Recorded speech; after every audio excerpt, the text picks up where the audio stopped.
ఇచ్చినదే. ఏది ధర్మం ఏది న్యాయం తేల్చువాడొకడున్నాడులే.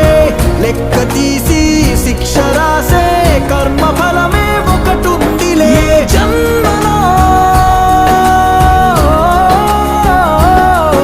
ఏ జన్మలోని పాపమో ఆ జన్మలోని పాప ఫలితమే.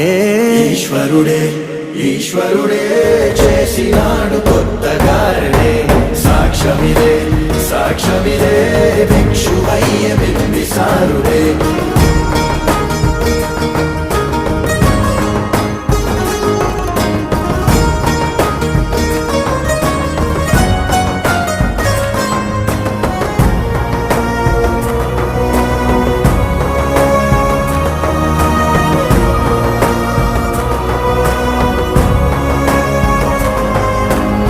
నరకమిచ్చిన నరకుడి